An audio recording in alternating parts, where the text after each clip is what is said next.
guys, welcome back. I know it's been quite a bit since I came to you guys to do a live video because I've been busy as a PhD student, of course, and working, getting my hours towards my doctorate degree. But I figured that I can take some time out to talk to you guys once again about this very interesting and passionate topic that I'm feeling very passionate about. And I think it was like probably several months ago because I look back on my YouTube page and I'm realizing like, wow, it's been quite some time since I did this video. So this is a part two to an earlier video that I made on dating white men versus black men. What's the big difference, right? And I got a lot of great, interesting feedback on that video, like comments, left and right. You guys can go and watch it on YouTube, on my YouTube channel at Danny's World. But I got a lot of interesting comments about that topic, and it led me to come back and do this video, this part two to this video, because I'm like, you know what? I got some more things I have to say. And interesting enough, I actually got a comment today. On that video, or actually, no, it was another video that I made on single black mothers and how, single black mothers are struggling and so forth, right? And of course, you guys know that my perspective is going to be a little bit biased because I'm a woman, so I'm coming from a woman's perspective.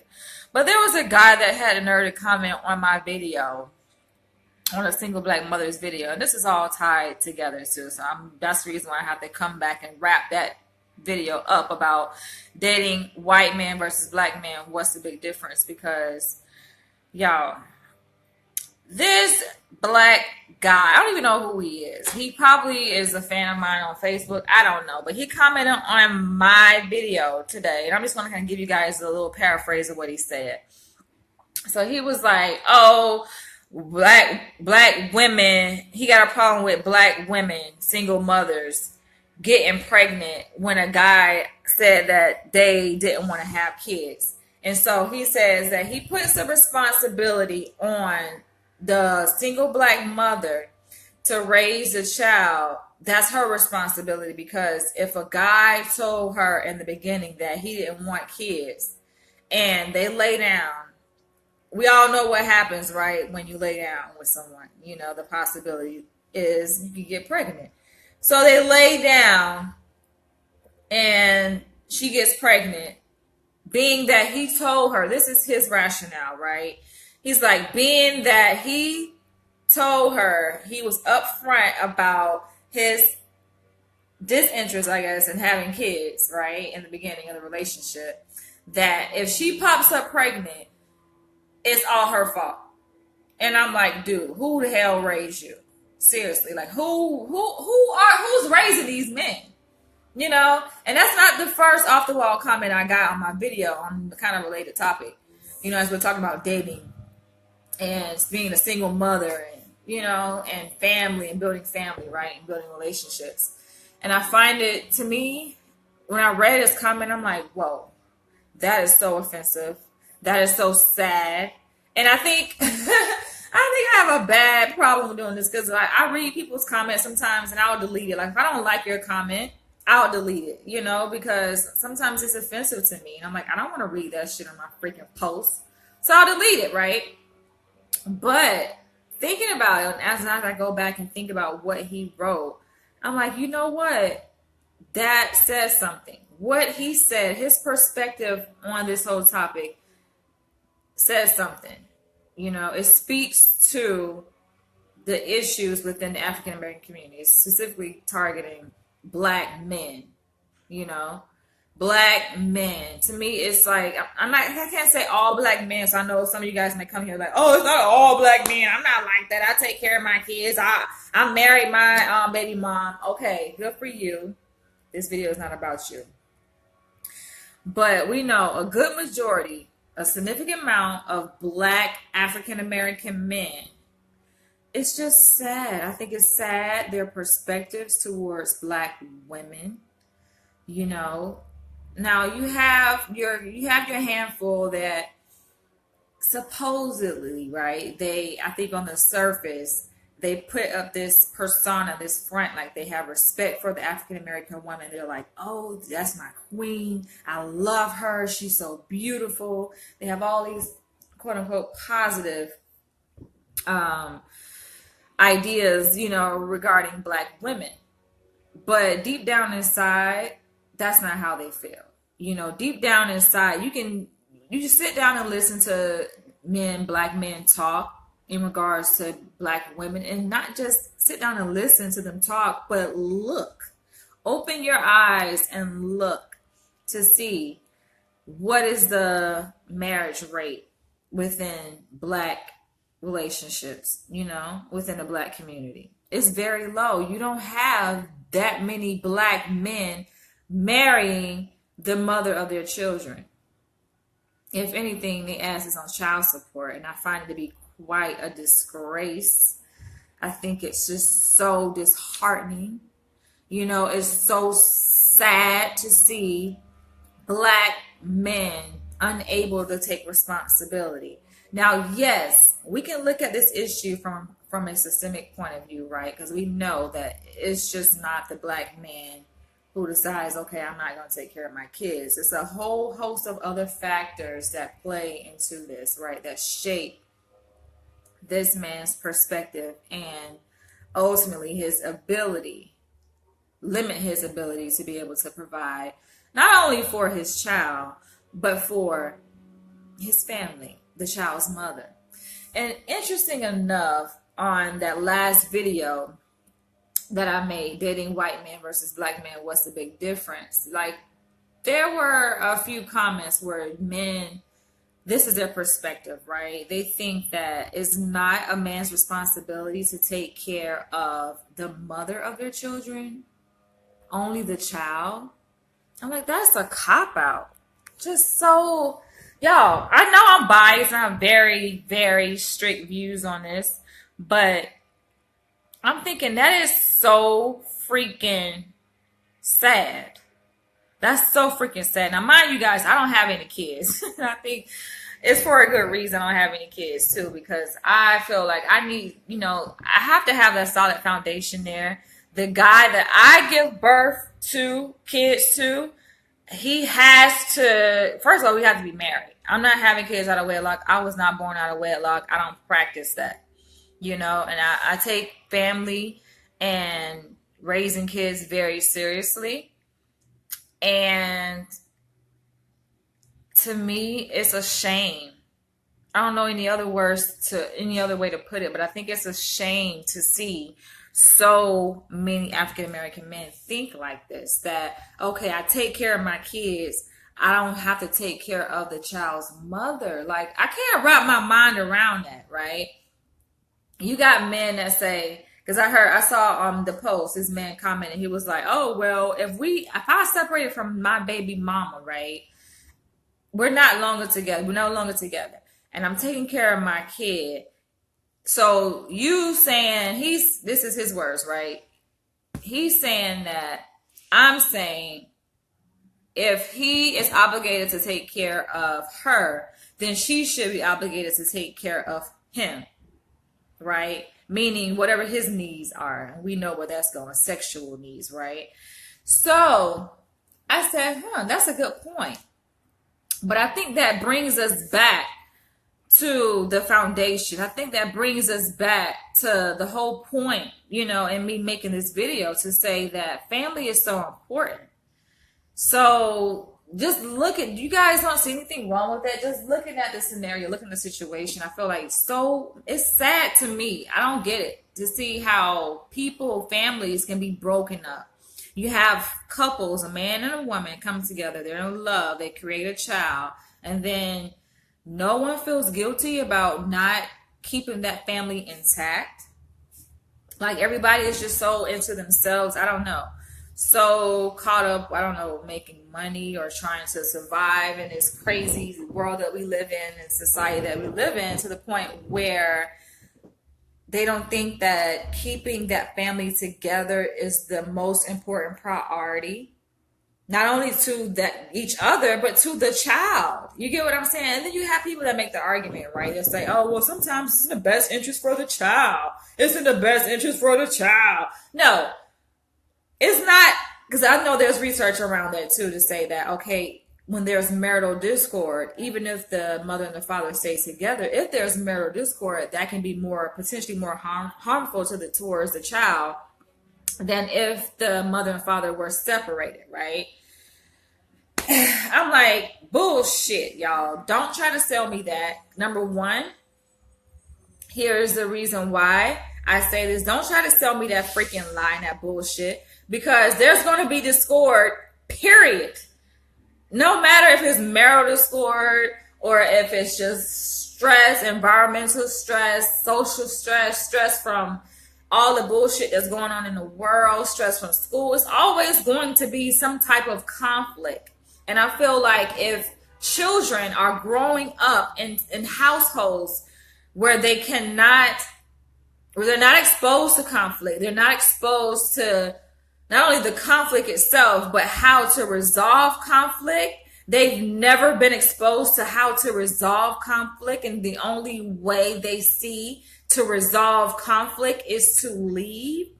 That is not good either. That is not good. I don't understand people's rationale behind that. Because ultimately, what do we end up having? We end up having a whole bunch of kids being raised by single parents. And people say, oh, my kid, they're doing good. No, overall, it's not a good look. I'm the first one to make this claim and make this statement that no, it's not a good look to have a whole bunch of single parent households within the African American community. It's not. We need more intact families, mother and father together. It takes two parents to make a child, a mother and a father. And that's what we need. And I get it. And even someone else commented on the post to say that all of this stems from slavery because Black people have gotten so accustomed to being broken up. Like, men were separated from, their wives, and children were separated from their parents during slavery. So Black people have become so accustomed to that way of life that it's just a norm. It's the norm. If people fall out and things don't work out, people take the easy route and say, you know what, we're not going to be together. This is not going to work. Instead of trying to make amends with each other, trying to bring peace with each other. I feel like that is the ultimate test of love. Yes, conflict is always going to be there. It's in everything. It's in business. Wherever you go, there's going to be conflict. There are going to be issues that arise. And if you don't know how to resolve those issues in an appropriate manner, right? That works for everyone. It's like, come on. Are we not adults here? But I just find it interesting to see how people will literally argue. They will argue to the end, to the death of them, how, oh, it's okay. It's okay that my child is not, living with his father. It's okay that my child's father is in his life. My child is going to be all right. No, your child ain't going to be all right. You may try to cover it up and put a little Band-Aid on it and patch on it and say, okay. And maybe your child has learned to adapt somehow to living without a father. There is a difference, though, between adaptation and looking at the residual effects of a child who naturally is innate within every single person to have a longing for their parents, right? To be cared for, to be loved by both a mother and a father. That's only natural. So to say, oh, my child is never going to miss what they never had, that's bullshit. Trust me, I've seen it so many times, not just in my professional work and dealing with clients, but I've seen it just in regular everyday life. You see people who grow up without a mother or a father, you know, both parents in one household. And that child, you can tell some differences between that child and the child who had both a mother and a father in the household. Like, you guys, when I read those comments on the videos, I'm like, this person cannot be speaking. Like, this cannot be real. But then I have to remind myself, you know what? Everybody didn't have the same upbringing as I did, you know? Just because I was born to a two-parent household and I had a mother and a father, and I was not born out of wedlock, you know, and my parents made an effort, you know, to love each other and to stay together. You know, I have to remind myself not everybody has that reality. So people will try to defend, you know, what feels real for them. You know, what they can identify with. They will defend it. So if people are used to that kind of reality, you know, and I think it's a generational thing, right? It's like an intergenerational curse or cycle where you see, you know, the mother only grew up with one parent, so she's gotten used to just being a bastard child, and then she ended up landing up with a man and making more bastard kids. It becomes this intergenerational cycle, a curse that seems to be can't be broken. Men, I feel like, yes, I put the responsibility on men. We're going to go back to the comment that we were talking about earlier that the guy made, to say that he puts the responsibility on women. Talking about there are women who know from the beginning that a man doesn't want kids. I'm like, dude, you are so freaking lame. Excuse me, y'all, for just being direct. But this is my thoughts, you know? That is such a lame freaking perspective to say that, oh, a woman knows that a man doesn't want kids. So if kids come into the picture, that's her responsibility. Saying that, oh, like a woman set a man up, right? Dude, it takes two, right? Two to make a baby. Two, a mother and a father. So this is my thing. When a child comes into the picture, when a woman finds out that she is pregnant, that is both parents' responsibility. I don't see how women do it. I don't see how women do it. Can lay down with a man and that man does not love her enough to say, you know what?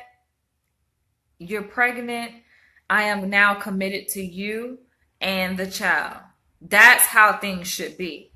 Because ultimately, that's how things should be. I don't know any other way to put it. Like, the child needs a mother and a father.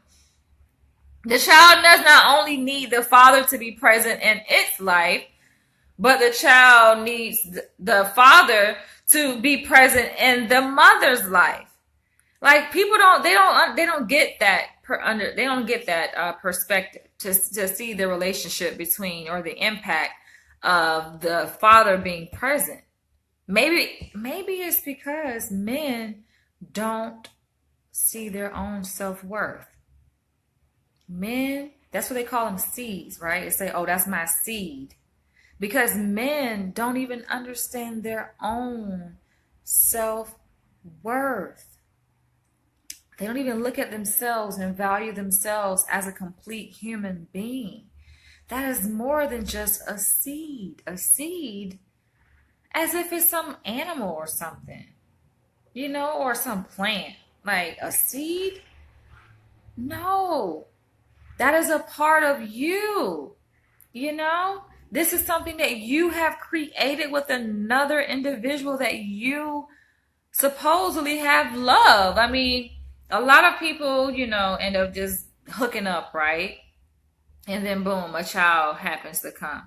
But we cannot resort to that excuse to say, oh, well, a woman knew that a man. That's no excuse. Because I think you have guys who will say that to a woman as a cop-out in the beginning, to say, oh, I don't want any kids. And so, okay, they lay down with her knowing, right, that he doesn't want any kids, and then a baby comes 9 months later, and it's just like, oh, well, I told her I didn't want any kids. Dude, you are such a lame. But I get it. I'm gonna go ahead and wrap this video up, because I'm gonna bring it all back together and put everything back into context. I understand where that line of thinking is coming from. it's coming from a place of powerlessness where men, African American men, are powerless. They don't have political power. They lack economic, I'm talking about real power, in this society, in this country. You're lacking. You can take the most successful, quote unquote, successful African American man. When people think of the most successful African American man in this country, people may think of Tyler Perry. I don't know. Who do you think of? What comes to mind? Think of the most successful African American man. Take that man, and even him, even Tyler Perry, with all his so-called success, does not have economic and political power.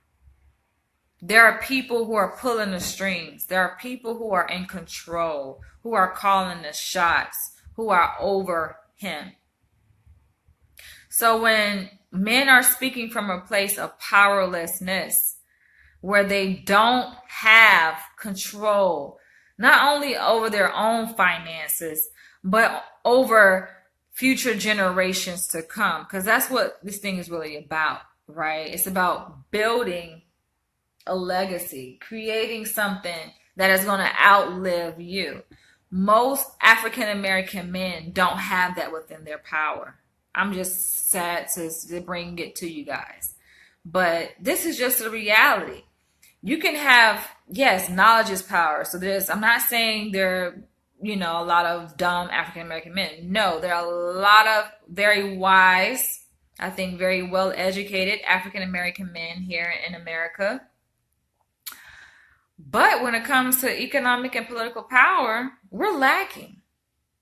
Because I'm speaking from a place just looking at it from an objective point of view, right? Looking at what happens when we have these issues, these issues that arise when an innocent Black person is killed, when we have to go through these riots and these peaceful protests. And it's just like, where are our Black men? Where are our Black men?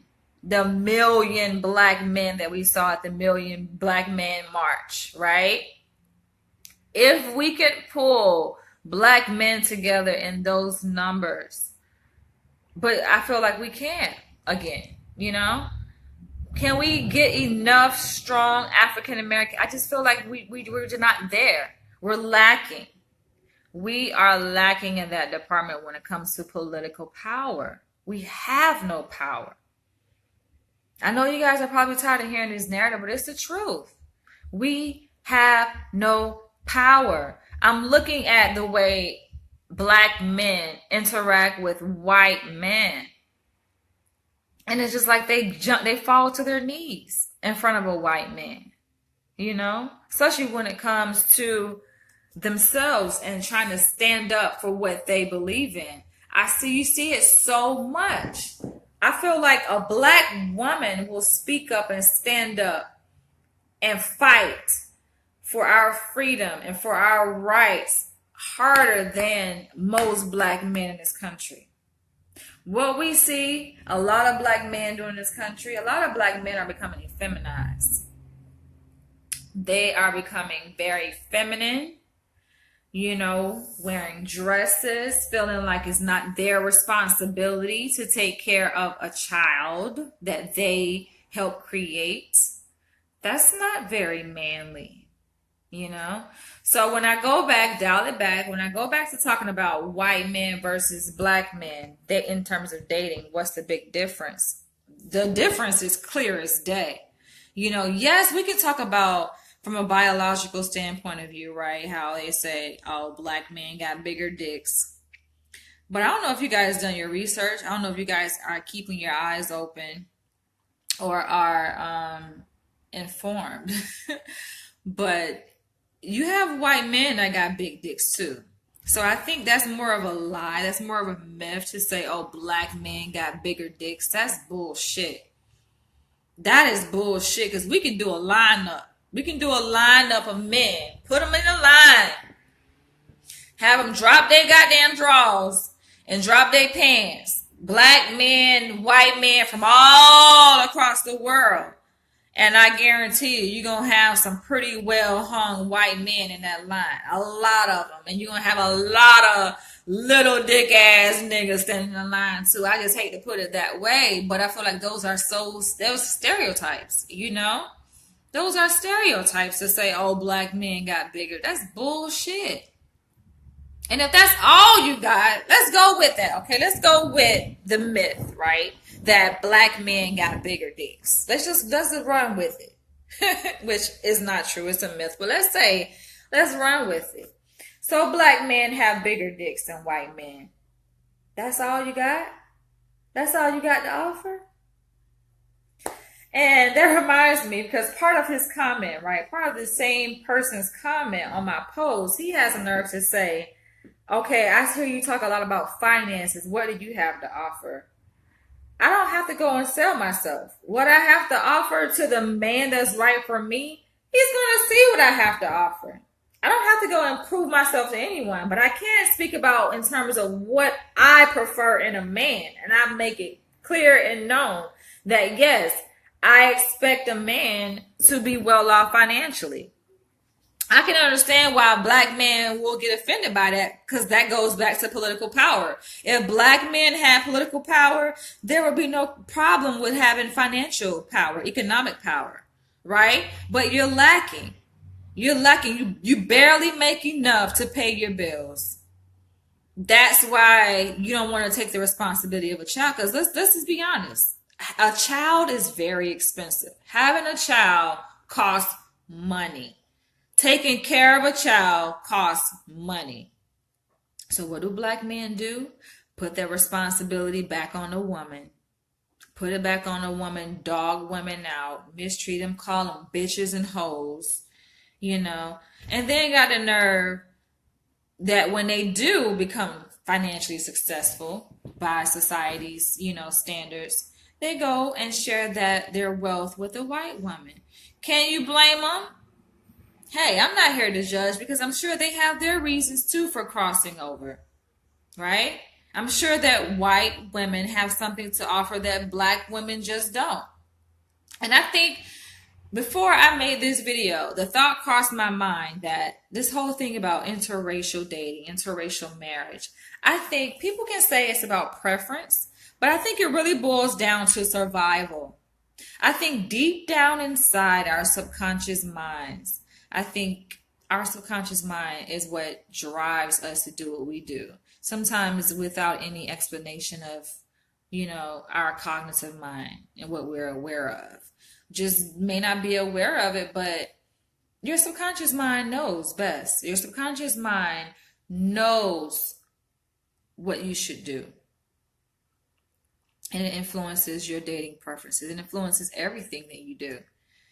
Specifically your dating preferences. So I'm not hating on black men when they cross over, you know, and date outside their race, because it serves them. But when I talk about dating white men versus black men, what's the big difference? It's a huge difference in terms of everything. How a person is seen, how they're treated in society, everything. Not to say a woman and a black man can't come together and procreate and have a nice, beautiful family and live happily ever after. It's not to say that. We really do need to see more of that. But it is what it is. And when it comes to my preference, like I said, yes, finances plays a major role. And I think sometimes men get it misunderstood. Unfortunately, because they assume, oh, well, she likes a man who has money. It's like, no, duh. No shit, Sherlock. Who doesn't? Who the fuck doesn't? So I'm wrong for being attracted to men who are wealthy. Like, I find it to be so ironic, you know, or like, what do you guys think I bring to the table? If I'm expecting a man to bring X, Y, and Z, don't you think that I also bring X, Y, and Z too? Like, I think sometimes it goes over some people's heads, right? So, here I am. I'm pretty close to finishing my PhD. Thank God. It's like halfway. Who would have known the halfway mark is like pretty much already here? Halfway, you guys, through my PhD program. And like before you know it, I have a bad habit of covering the mic. Hold on, I'm not covering the mic. But before you know it, I will be walking across that stage getting my PhD. And I feel like, I mean, even though it's a huge accomplishment, I feel like it's still kind of late. Like I'm kind of late in the game, I feel like, to be getting my PhD. They say it's never too late. You know, this is something that I always wanted to do because I love research. Like you guys just don't understand how much I love science. I love research. Like that's just one of my biggest passions. So this is something I always wanted to. I always say I'm going to go and excel to the highest level in my career, you know, and I chose to study psychology way back when, back 2002 when I graduated from high school. Like that's when I took my first psychology course and as a freshman. Did I say 22? Wait, I'm getting dates all mixed up, y'all. Okay, I graduated from college at the age of 22. So that's how old I am because I'm forgetting dates now and ages and everything. But I got my high school diploma at the age of 18. So I started college at the age of 18. And I took my first intro to psychology class around 18, 19 years old. So ever since then, you guys, that's a long time ago. That's not, I think that's a long time ago, but I've been in the field for that long and I've known that I wanted to study psychology because I like people. I like analyzing human behavior. It just does something to me on the inside, you know, to understand what makes people do what they do, what motivates human behavior, and not more importantly, I guess, is how to control human behavior, how to manipulate it. So that's just my thing, you guys. But I say that to say that I have a huge, great, bright future ahead of me so far in my life. I will say, yes, my life has been a little rough. You know, I've had my ups and downs, but who hasn't? But overall, I would say that my life has been great. I've been very fortunate to be where I am at in life right now and to have experienced, you know, all the great things that I've, you know, had a chance to experience, even living in Atlanta, Georgia for several years and working with Tyler Perry, working on different movie and television sets. Like it's just been amazing. Even moving to New York, living there for a while. Now I'm out here in Hollywood, California. Like my life is good. I don't have that many complaints. You know, life is good. Everything is kind of in place as it should be. And I guess the only thing left is to finish my degree and to continue making a contribution in my community and giving back. Today is February 21st. Like, look how fast time has gone by. And I know I told you guys I am launching the website to my new organization that I'm getting ready to launch. I can't release the name yet. I want to so bad, but the website is not ready yet. It's close to being ready, so I would say it's about 75%, 78% ready. But I am working so hard to try to get this website up and released to you guys by the end of this month. Why? Because I feel like it's Black History Month and it's perfect. You know, it goes perfect with the timing of Black History Month. So be on the lookout for my new website. I will be posting it on my Facebook page. I'll be posting it everywhere. So you guys are going to hear about it. It's going to be big. Like I said, it's going to curtail my research interest, which is on Black identity development and implicit racial bias in children. Black identity development and caretakers and implicit racial bias in children. But I'm looking at the whole construct of Black identity development across different cultures within the African diaspora. So I am just so excited, a little bit overwhelmed sometimes. That's why I took today off from work because I'm like, you know what? I'm freaking overwhelmed, right? And my coworker, she was like, are you okay?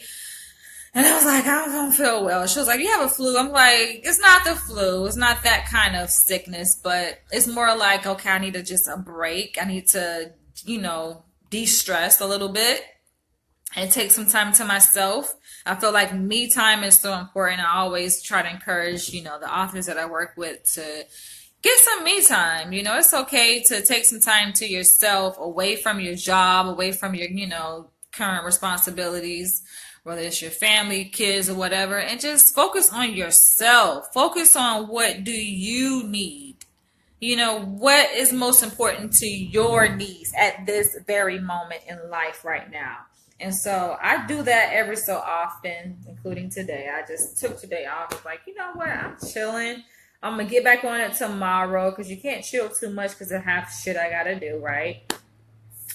But yes, this week isn't so much of a busy week for me. I mean, I do have a report that was due last night, and I'm unfortunately going to have to submit it tomorrow. So it's going to be 2 days late. Psychological report that I am writing based on a few assessments that I did on a child client that I was working with.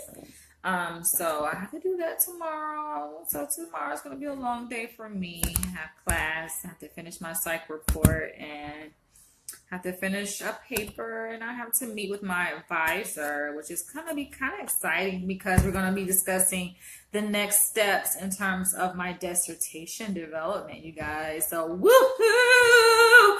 Like I'm just so amazed to see how fast time is going by within this program. Like, who would have known a PhD program can go by so fast, you guys? But it's flying by, and I just can't wait because, like, I think that my doctors that I work with and the other licensed psychologists that I work with, like, they're always teasing us, like, oh, wait till you guys get licensed. You guys are students now, so just enjoy it while you can, because once you cross over and you get licensed, it's a whole different world out there. And I'm like, you know what? I'm ready for that world, because I'm ready to be making that $300-$400 an hour.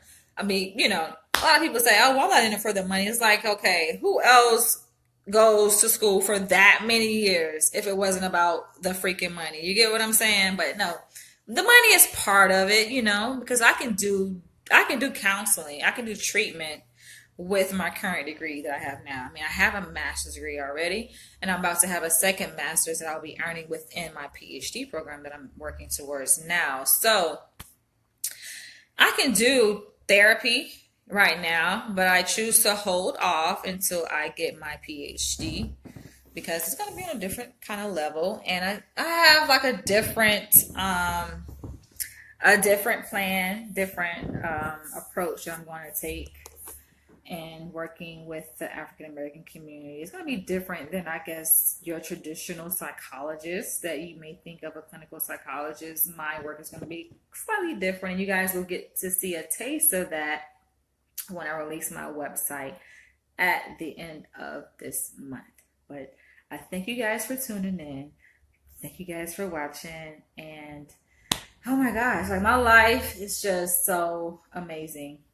And I gotta go because my phone is like blowing up. I keep getting all these text messages, but I don't know what you guys are doing this weekend. Like, it's crazy. Before you know, it's gonna be March 1st, you guys. Like, when I say time flies, time flies. That's why I don't waste time, and I try to keep myself busy and occupied and being productive. And I encourage you guys to do the same. But I'll catch you guys later. I'm about to go ahead and check out of here. And if you feel free, you guys, to comment below. I know I kind of went off on some tangents, as I always do, but I always pull it back together. So feel free to comment below. I know you guys have your own opinions on this topic, and I welcome them as long as it's respectful. Don't be getting on here saying no dumb shit, because you'll type 2, 3, 4, 5, 10 paragraphs. I wouldn't care. I will delete it, okay, if it's offensive. But catch you guys later, and I love you guys, and I love talking to you guys, and I hate to click the finish button, but I gotta go, you guys. And I thank you guys for watching. And oh, I meant to tell you guys that, remember, I came to talk to you guys this was like a month ago, and I got an email from YouTube stating that as a YouTube partner, which I was, but unfortunately I'm not anymore.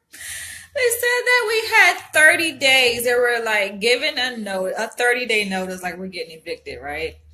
Well, we pretty much did, but so disheartening. But they sent a notice out to all of the YouTube creators who had less than 1,000 subscribers or less than 4,000 hours of watch time within the last 12 months, I think it was their stipulation. If you did not meet those thresholds, then you were getting demoted from YouTube partner. So I got demoted, you guys. I'm no longer a YouTube partner, but I'm still a YouTube creator. And they're like, okay, well, once you reach that benchmark, once you reach the threshold, we'll review your account and then we'll grant you back your YouTube partnership. And I'm like, oh, this is freaking crazy, YouTube. You know, like YouTube is just changing. It's crazy. Like once you learn the rules or the algorithm, it changes. So that sucks, you know. Someone told me that the other day. It was like, you know, the moment you learn the rules, the rules change, you know. But I'm happy to see that my subscription list is getting higher and higher and higher. More people are subscribing to my channel. So I thank you guys for subscribing. All of you guys who just subscribed within the past several days. I think I got like probably, I don't know, close to 20 new subscribers in the past couple weeks. I'm like, where you guys come from? But thank you. I don't know who sent you guys, but thank you. Thank you for the love. All right, I gotta go for real, you guys. So I'll catch you guys later. Love you guys and stay blessed. Bye bye.